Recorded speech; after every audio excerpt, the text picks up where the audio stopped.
Yeah. Since we're on sequence, we can check that a lot of you're on about.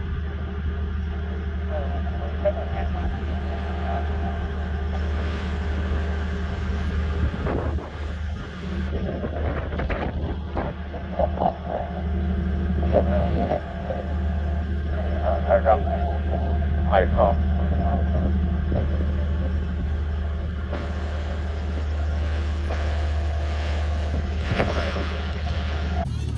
So hi, I'm Drew and Banter.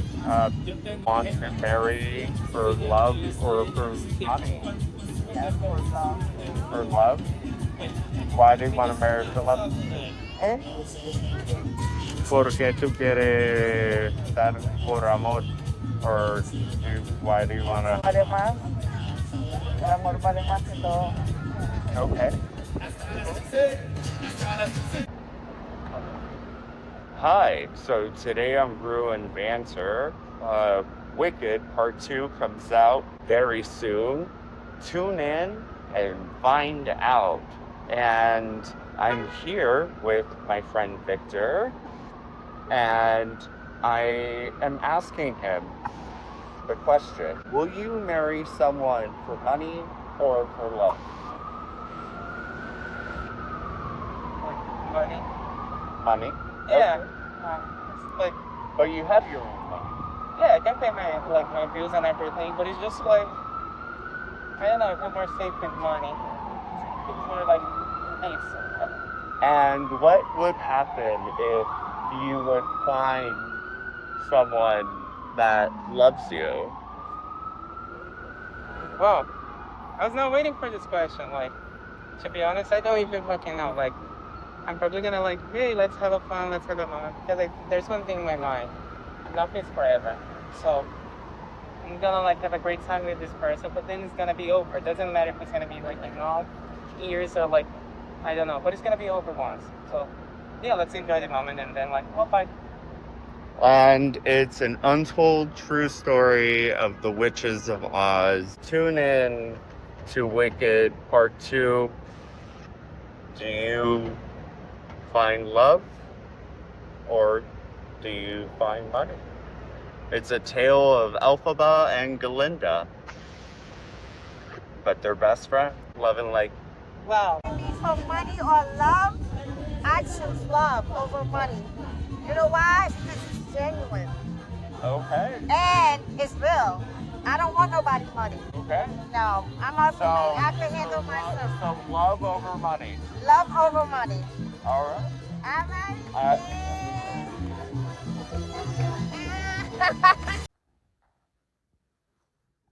Hi, y'all. How are ya?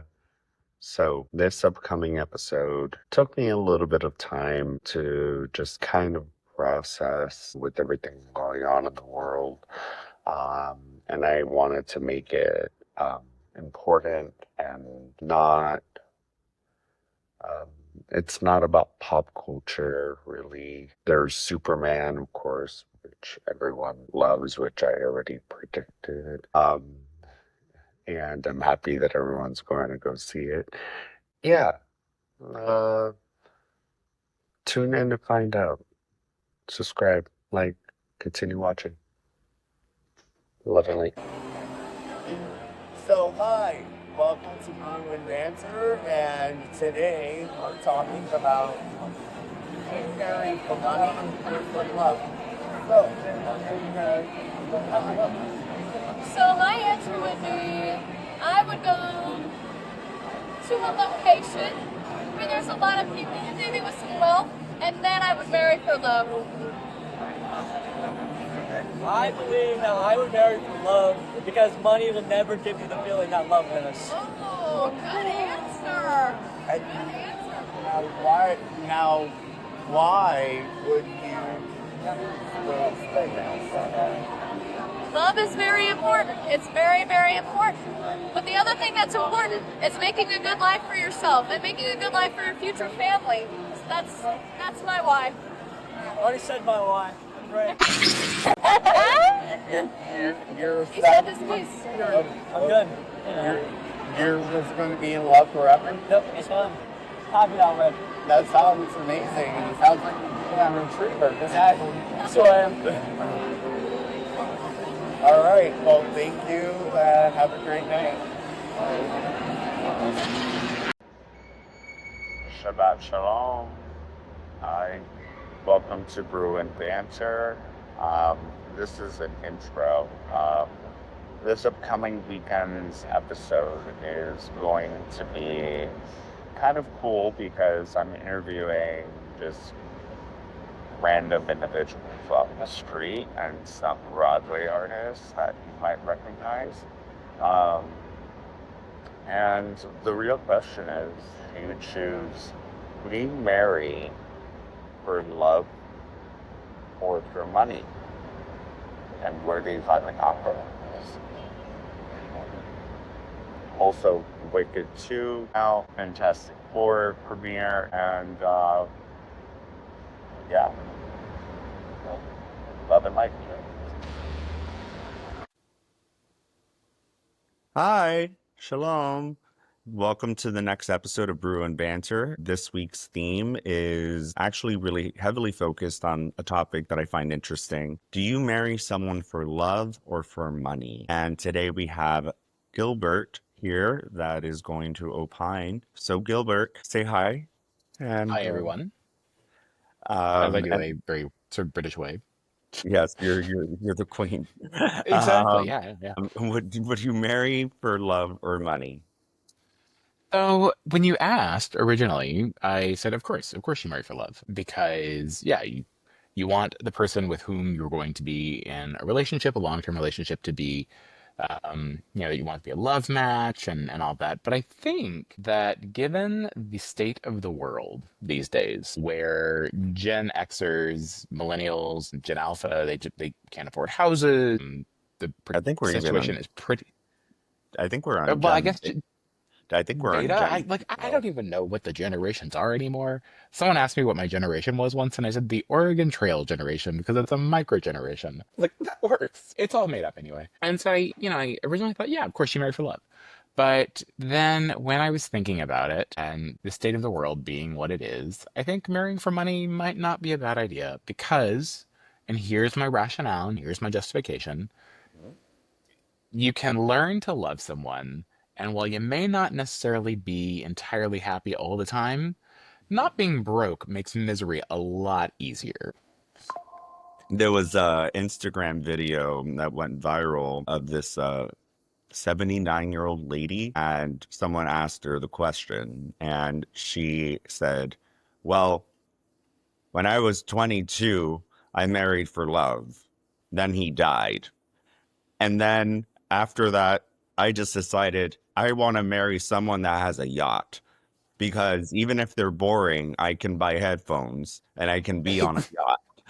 Exactly, right? So, and like let's say that you are thinking long term. I always think about things generationally. And okay, so I marry someone for love. Great. We're poor potato farmers and my On children the are poor Oregon potato Trail. farmers On the on the Oregon. Oregon Trail. Exactly. And we all die of dysentery and we're screwed. But if I can set myself up for generational wealth and, I have kids, and not that I want kids or have kids or will have kids. There's only Um, one answer. uh, no, I think for me, kids might be a wrong answer. Okay. Anyway, so let's say I have kids or I have nieces or nephews or something. I could then set them up in a way that they wouldn't have to take on student loan debt.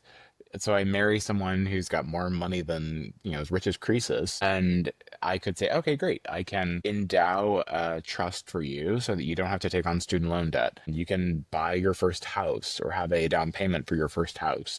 And then you set someone up for generational wealth, and barring something like the stock market crash of 1929, generally things are pretty okay generationally. And then even those families that had everything wiped out in 29 still managed to be okay because of the connections. So I Well, think I think that 79-year-old lady that went viral, I think she was born in that era. And then, she was a poor sad potato farmer, but then she married somebody with a yacht. I'm telling you.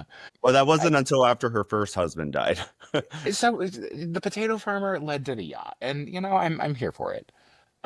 So I guess that's the thing, right? Like I would love to say, oh yeah, you always marry for love, but relationships change and grow and expand and shrink over time. Who's to say that you can't find someone with whom you have a series or a finite amount of interests that overlap, and it just so happens that they're a multimillionaire? Great. I would imagine that who is it? Jeff Bezos is probably not all that interesting, but and the lady that he just married probably doesn't find him all that interesting. But you know what? 100 billion in the bank, I could find anyone interesting. Well, I mean, after their extravagant wedding, they literally shut down Venice. I have some friends who were there and they just complained and complained about it. It was Everything was tiny. like privately owned and chartered, and like Oh yeah, for anyone that's been to Venice, Venice is very tiny, a it little island is. that is constantly sinking, by the way. It's doing better now. I mean, they have the mose, like the levees and stuff. They've managed to get those installed. They seem to be working and keeping things from sinking too terribly bad. But yeah, no, it's sinking. Yeah. Uh, maybe Jeff Bezos's, $100 million that he spent on the wedding can, pump up, help Venice rise a little bit. Yeah. Um, so, but Uh, but anyway, like I do, I think that relationships change and they grow and they expand and they contract and I think if you are sort of Anna Nicole Smithing and you're just marrying a 95-year-old for his money, maybe not. But I like if, Anna. I liked Anna Nicole. I grew up uh, with her. Trim spa, her, baby.